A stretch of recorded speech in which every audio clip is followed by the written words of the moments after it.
Nag-home service si Olga.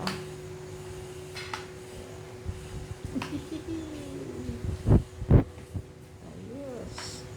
Asan yung holder mo, man? Ayan, ang ganda-ganda naming dalawa, oh. Wow. Ang ganda ko na. Char. Maganda na ko? I-post mo na.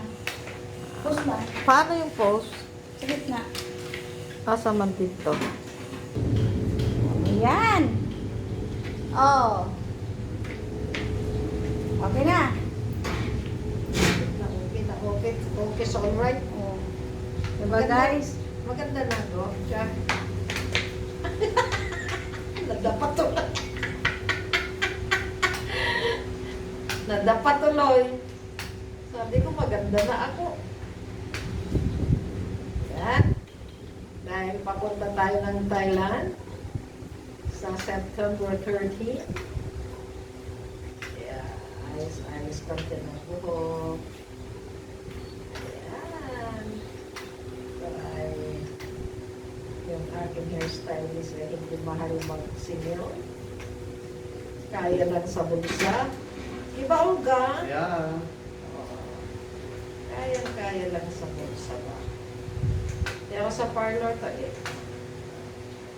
mahal na ano. So, hindi ko nagkaya. Ayan. Dahil tignan mo.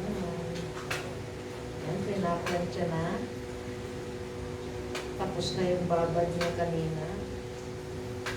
Inulawan niya na.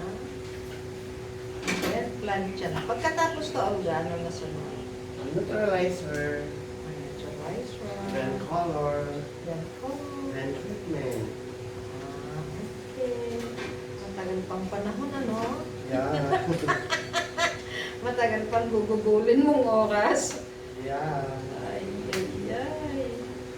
Ano ba ganyan? Ayan. Ano na ako? Naantok tuloy ako.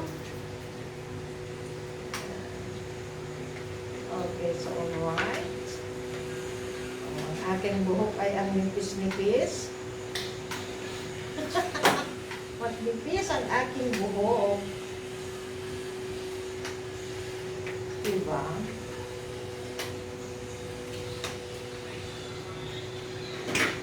Why?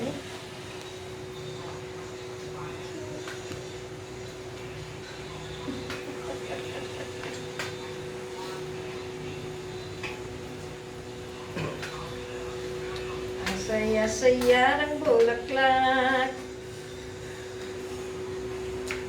Ayan. Sana. Ilang oras na ba?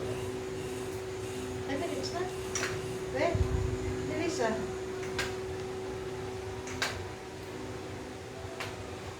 Plus yung hindi pwedeng ilan, no?